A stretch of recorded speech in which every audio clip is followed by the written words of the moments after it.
అసలు నీ రేఖలు అదృష్ట రేఖమ్మా. రేఖలు కనిపిస్తుందా? చాలా 2-3 వీక్స్ నుంచి క్లీనింగ్ చేసి చేసి చేసి పోయిందేమో అనుకున్నా నేను. అలానే నీ గుర్రాన్ని కూడా క్లీన్ చేస్తూ చేస్తూ చేస్తూ వెళ్ళు తల్లి. ఖచ్చితంగా నువ్వు గుర్రా గుర్రా క్లీన్ ఎలా చేయాలి? ఖచ్చితంగా ఎలా చేయాలి? పై ఉండే అరే ఆవిది చెప్పండి ఎలా చేయాలి? నువ్వు గిన్నెల మీద ఫోకస్ చేయమ్మా. గిన్నె లేదా చేస్తే బ్రెయిన్ క్లీన్ అవుతుంది.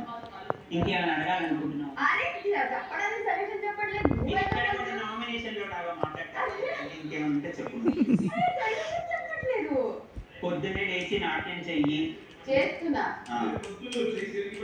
సరే ఇప్పుడు బయట కూడా సింగల్ కూడా సింగల్ గానే ఉండిపోయి. ఒక్క నిమిషం అమ్మా.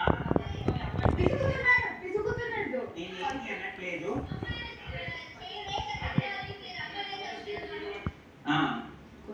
చెప్పు. జస్ట్ చూస్తున్నానమ్మా. చెప్పమ్మా ఇంకేమైనా అంటున్నావా? ఇంకా సింగల్ గానే ఉండిపోతానా లేదా వైల్డ్ కార్డ్ ఎంట్రీలో ఎవరైనా మంచి హ్యాండ్సమ్ మంక్ వస్తారా? హంక్ అంటే వాడు బంక్ వేసాడు. హంకు కూడా బంక్ టైపు నువ్వు. చీల్చి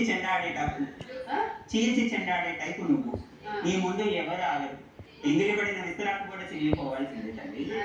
క్లారిటీ ఉంది కదా నీకు? చాలా క్లారిటీ ఉందమ్మా. జాగ్రత్తగా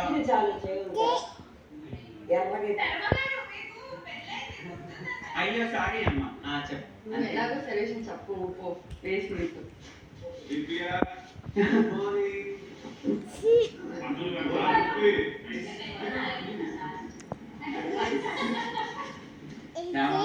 చుట్టుకెళ్ళి కూర్చో.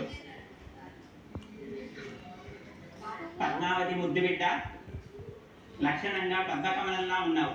చెప్పు. నాకు ఒక్క నిమిషం. ఈ మధ్యనే ఉంటది.